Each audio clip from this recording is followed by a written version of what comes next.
Look, it's no secret that we enjoy making leather-bound books, but we also like making custom computers. So what if we combine the two to make a real leather-bound computer? You see, ever since Hansi rebuilt his computer from the absolutely massive fantasy tavern into this little black box, he's just been sitting here all sad and alone in the corner. So sad. The goal is to make the computer resemble a book. So I'm thinking like having some grates at the top here to, imitate book pages. Then the sides of the computer can be book covers, with embossings and carvings on them. And then finally the front of the PC, I want to make look like a book spine with ridges and stuff. Oh, and of course I want the internals of the computer to actually match the aesthetic of everything. But we'll get to that one thing at a time. Well, there is just one little problem. I have never actually been able to get the result I've wanted when I've done leather carving in the past. I mean, like this, it's way too shallow. Same with this. There's just no real depth here. And I think it might be the leather we've used has just been too thin. And that's why this time I got the thickest, most expensive piece of vegetable tan leather I could find, which should be perfect for carving. And also this time I have done a bunch of research on how to prep leather properly for carving and tooling. And apparently the solution is casing. But Martina, what does that mean? Casing is basically just a fancy way of saying make leather wet. Kind of. You see, the important thing is that when you have a leather piece, moisture is applied and distributed evenly in the fibers. What you have to do is apply the water until the leather is saturated, but not so much water it becomes like all kinds of floppy. Once you have it saturated, you take that, put it in a plastic bag, seal it shut. So then all that good moisture can have a little party in here overnight till the next morning when you can take it out of the bag again, put it on your counter, leave it to dry until it reaches its natural color again, and only then is it ready for tooling. Leather tools, leather pieces, our computer case. Beautiful and fresh. The only thing is I don't feel quite confident enough to start building on this, so I'm gonna make a little test piece first, because man, I don't want to waste this leather. Hello? Let's carve! First off, we need to transfer these lines.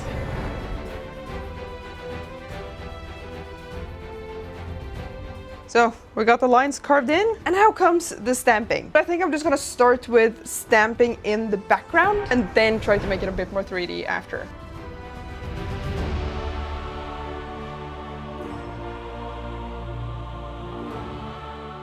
Okay, background's looking pretty good. So now I'm gonna use some of these little guys and try to give this some dimension, make it a bit more 3D.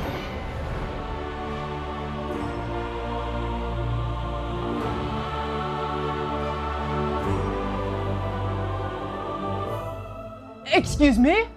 That's looking kind of nice. There's just one more thing I want to do to this, and that is to stain it. And dry again.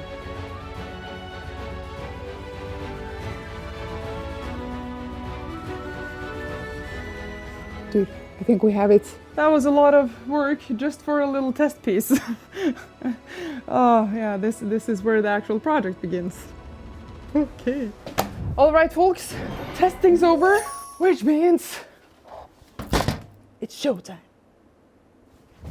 And let's begin with the most time-consuming part. Why not? You know, the pieces that need the most leather carving of all of them, the two side panels. I started off with laser cutting 4 layers of plywood for each of the 2 covers, smacked them together with wood glue, and left it to dry. There we go. Now, while that is drying, let us cut out a big ol' chunk of leather so we can case it properly.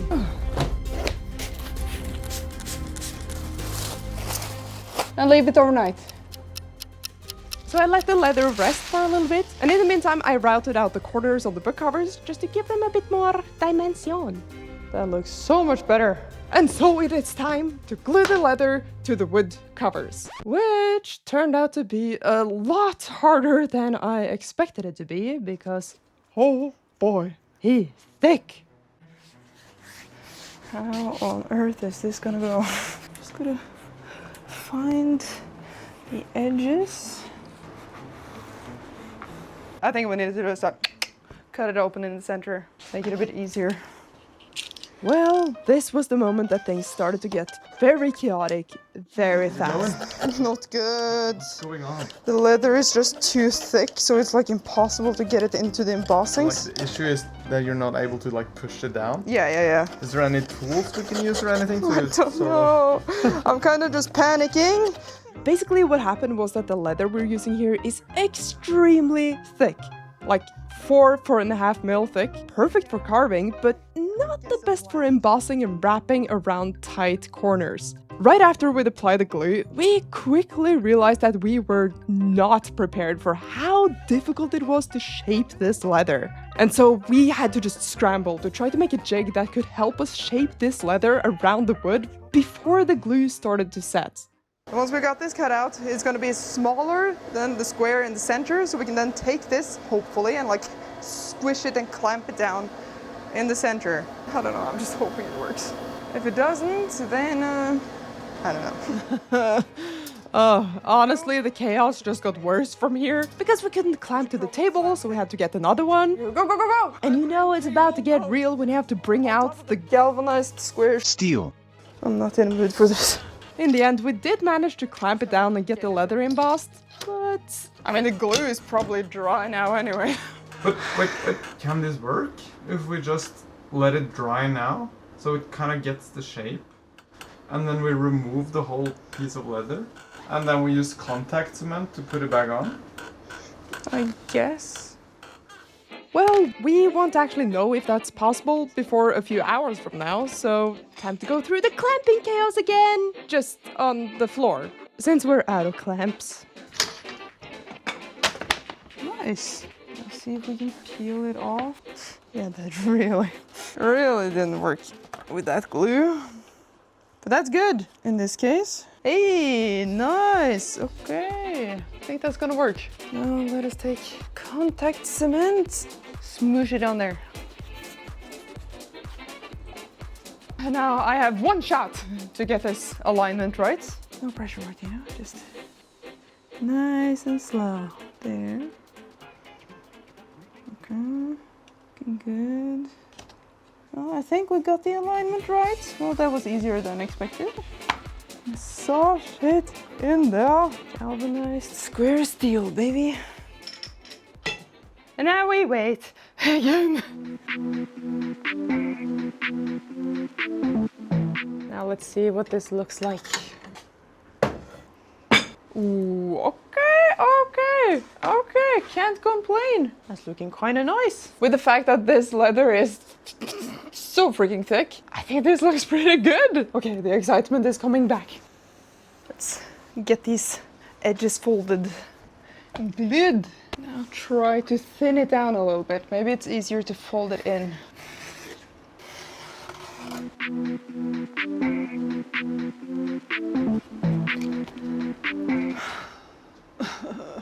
Oh, thinning down this leather is impossible. I'm never gonna be able to like bend it over the edge, am I? What if... Hold on. I could just grab this 1 mil leather and get a really nice and sharp edge.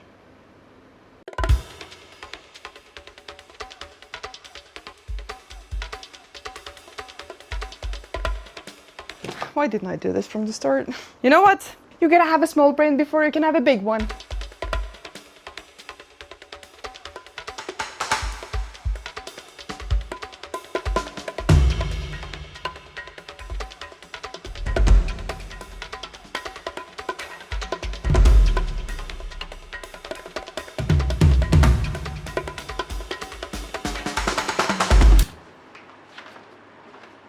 Good night.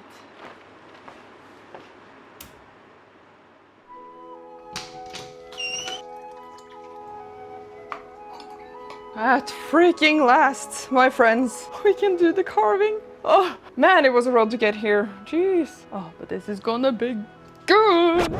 But But before we carve, I have something I want to tell you about, and just it's very random, but just hear me out, okay? I know a lot of you have been waiting for this, and I'm happy to say that the cryptic gold hoodie and joggers are back, baby! Woo! If you haven't seen them before, they are our super comfy 100% cotton hoodie and jogger sets, now upgraded with embroidered gold details for nice durability. They're currently in stock, so they will be, shipped out immediately if you order before they run out at nerdforge.store. I love these things. It's just so nice to be able to feel like a slob and not look like one. Know what I mean? But that's not all. For the past year, I have been trying to design the ultimate backpack myself. For me.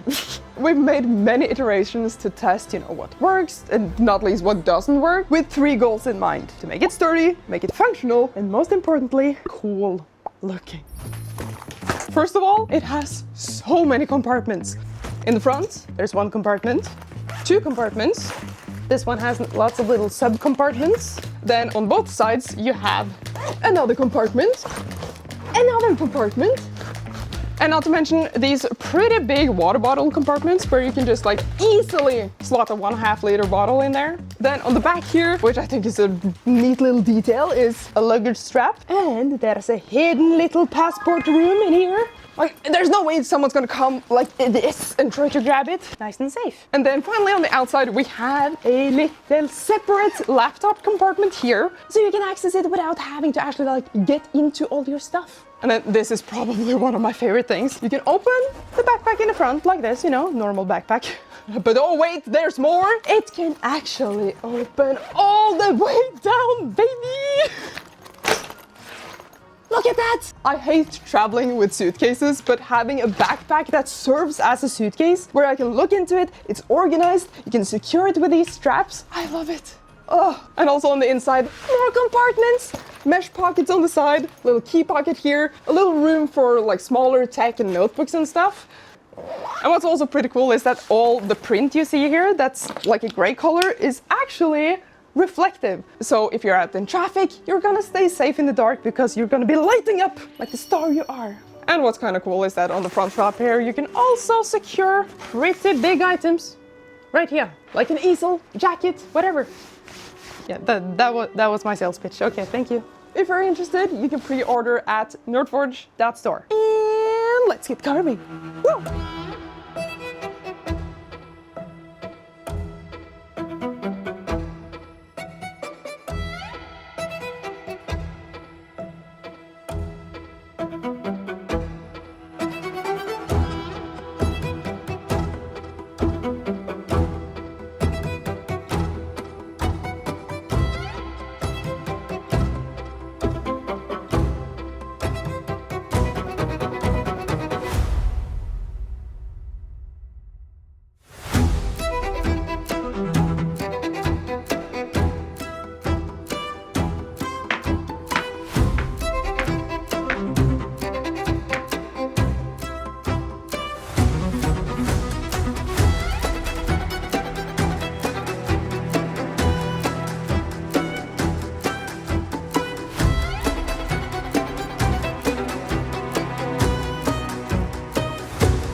The carving is done at last! My goodness! Oh, it took so much more time than expected. You know the whole thing.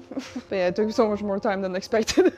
It's deceptively time-consuming to just make lines and hammer some stamps. The backgrounding on one of these took 2 days only stamping the background. So thank goodness I had help to do all of these, because this would have taken me too long to do by myself. And it turned out so freaking cool. I mean, the difference it makes from just doing like background stamping, which I think is what we've done mostly in the past, to adding those 3D effects on the carvings themselves and like really using stamps to our advantage and trying to like almost use it as a clay in a way. I feel like we've unlocked a new skill, honestly. These are going on the sides, yes. But of course, to imitate this book look, we need something on the front. And I was thinking the front is the spine of the book, hence these panels right here that we're gonna attach there. But we can, I don't really want to attach these like directly on here because I want more control of the shape of things. So let's first of all cut those out and try to create the shape of the spine.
There we go.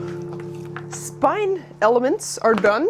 Look at this, nice curve. And it's gonna sit like there or something. So we're gonna have lots of good space for that crisp air. So chill, bros. I haven't forgotten about the airflow. Don't worry about it. You know what that means? We are pretty much done with the leather work. Wow, incredible. You know, the only thing that remains is to case these again, apply the like stain and finishing touches, and that's it. So I'm thinking while this is casing again, we should move on to working on the case itself. First of which, we're gonna take our front panel, try to paint that to look like leather, you know, to blend in a little better. And then I'm gonna try to make the grates at the top look like book pages somehow. But first, front panel.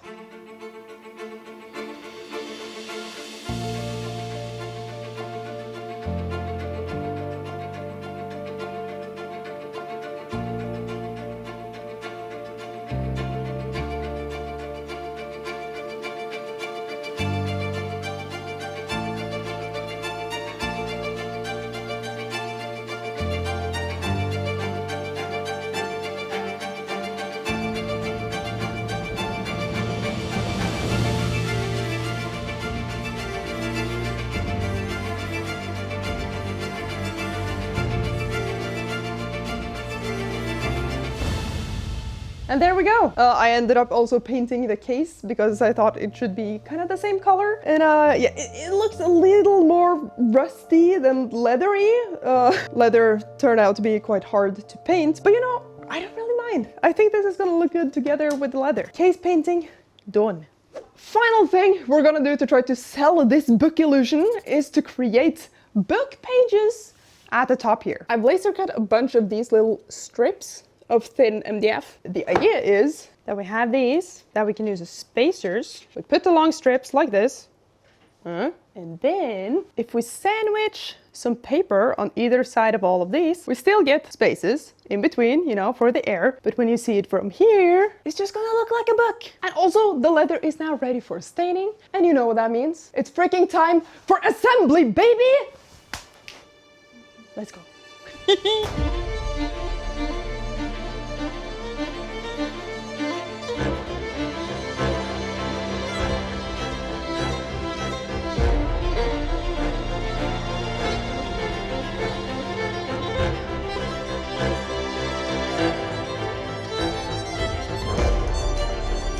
Oh my god, I can't believe how well that worked. It looks like a book from the side.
can't believe how well this turned out. I know! I feel like I should be able to open it. Just like... Right? Just like open the whole thing. Oh, there's a couple of things here that I'm really happy with. First of all, because you know all the comments, airflow not obstructed, not even a little bit. Because like if you look here at the top, the pages is the great. I know, isn't it great? Sorry. And also the front here, like the spine of the book, there's still like nothing covers. Lots of space. Nothing covers the actual holes. Yeah. Very good. So we have full airflow. Yeah. That's perfect. I need that. So so that's good. Should we put it on the desk? Yeah. Okay. All right. Oh, it's heavy. Oh no. I'm just gonna plug in the power cable in. Please. And now the button is like in here, so it's still super accessible. We got lights. Oh, I like the RGB in the front. It's a book with RGB. Who doesn't want that? Oh, wait. Did it? Oh yeah, it just needs a moment. Oh my god. Yeah, buddy. There is light inside. Okay, we can take a closer look. And it turns on. And it turns on. Amazing. Yes. Oh. It looks so much better. I honestly think it enhanced the whole vibe of the area. And it matches sort of our style, which I really enjoy. It does. It looks really cozy, like a little book nook. Well guys, that is all. We have created a leather-bound computer, and it was just fun to try to combine, you know, computer building with bookbinding in this sort of funky way. And I feel like I finally managed to do leather carving the way I wanted. Oh, at last. Thank you so much for watching, and of course a massive thank you to our patrons. You're freaking awesome. And now, at last, it is time. Let's have a look at the final result.